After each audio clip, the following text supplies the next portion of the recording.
Good morning, students.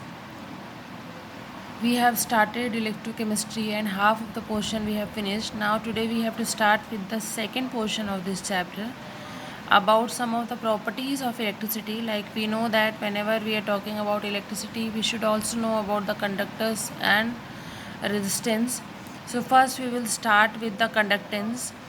Here, conductance means substance which allow the electricity to pass through it very easily, that is called to be as the conductor.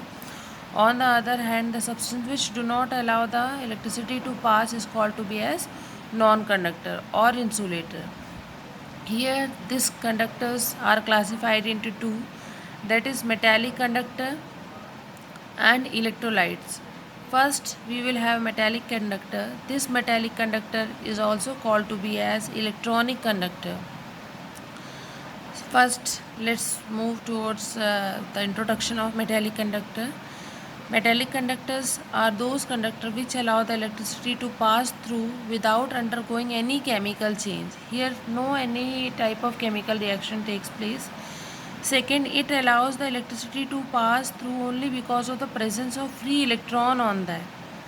That's why metals are called to be as conductor, because of the presence of free electron. Third, there are certain non-metals present which also have the tendency to conduct electricity. Like we can take example for this one is graphite, polymers. These are non-metal, but then also they have the tendency to pass electric current. Now, as I tell you, it is also called to be as electronic conductor, because here the conduction of electricity, it is because of the presence of electron. That's why it is also called to be as electronic conductor. Now, here there are certain factors which affect the conductance of electricity in metallic conductor. What are these? See, the electrical conductance through metals depends on the following factor. First is the nature and structure of metal, that we know that what is the nature of metal. Second, number of valence electron present. As the number of electron increases, the conductivity will also become increases. Third, temperature. Temperature is always inversely proportional to the conductance. Why? Because as temperature is going on increases, the conductance is going on decreases. These are the certain factor on which the conductivity depends. Second, we have electrolytes. Electrolytes, here they can conduct electricity by undergoing a chemical change, and they do not conduct electricity in the solid state, but it can conduct electricity only in the molten state or in the ionic or aqueous state. Actually, why does it happens? Because whenever we are dissolving it into the solution, it undergoes decomposition, and because of the decomposition, the ions which are present on the electrolyte, they comes out in the form of ion, and here ions are responsible for the conduction of electricity. Here they do not have any of the free electron. So because whenever they are in the solid state, they are in the binded form, and in the binded form they do not have the ability to conduct electricity. These are called electrolytes. Now moving to the further part of electrolytes, it is classified as strong electrolytes and weak electrolytes. Strong electrolytes are those electrolytes which can dissociate completely. Here we can take example for this one is hydrochloric acids, sulfuric acid, or sodium hydroxide, potassium hydroxide. These can dissociate completely whenever we are putting this one into their aqueous form. So they can dissociate completely, and their degree of dissociation means alpha is always equal to 1. But if we are talking about the weak electrolytes, they ionize in aqueous solution to a smaller extent only. It means they cannot dissociate completely.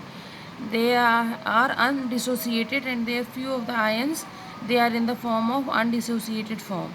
Here the degree of dissociation will always be less than 1. We can take example for this one, that is ammonium hydroxide, acetic acid. These are the example of weak electrolytes. Now next is what? That is non-electrolytes. earlier we have talked about the electrolytes. Now we have non-electrolytes. So non-electrolyte, the substance which do not conduct electricity, either in the molten state or in the aqueous state. They do not have the ability to conduct electricity. So these example for this one is that sugar, alcohol, glucose, glycerin, they do not have the tendency to conduct electrolytes. These are called to be as non-electrolytes. Next we have resistance or resistivity. We also know that whenever we are talking about the conductance and conductivity, there are certain substances which do not let the electricity to pass through very easily. That is called as the resistance. Here if we are talking about the electrolytic conductor, when we are dissolving or when we have to take electrolyte in electrode and it is to be dipped into the solution to conduct electricity, so it follows one law that is called to be as Ohm's law. And according to the Ohm's law, the voltage which is passing through a cell is directly proportional to the current flow, and this one can be represented mathematically as V is directly proportional to R. To remove this V is directly proportional to I, where V is the voltage and I is current. Look at this one. V is directly proportional to I.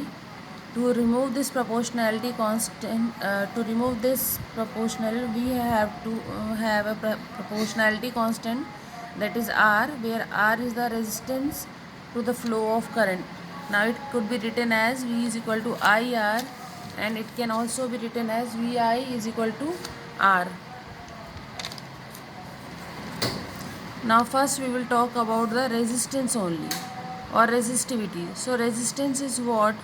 Resistance means of any conductor is directly proportional to the length of the conductor and inversely proportional to its area of cross section. Like that also you can write R is directly proportional to L, that is length of conductor, and A is the area of cross section. Again, to remove this sign, we have one proportionality constant that is called as resistivity or specific resistance. It is denoted as this sign, which is called as rho. Here we can also calculate the value of rho or unit of resistance. We know that unit of resistance is ohms. If the value of this A and L is taken as 1, then here we can calculate rho is equal to RA upon L, where the unit of resistance is ohm, which is denoted by this sign. A, that is area of cross section, it is centimeter square, upon length, that is centimeter.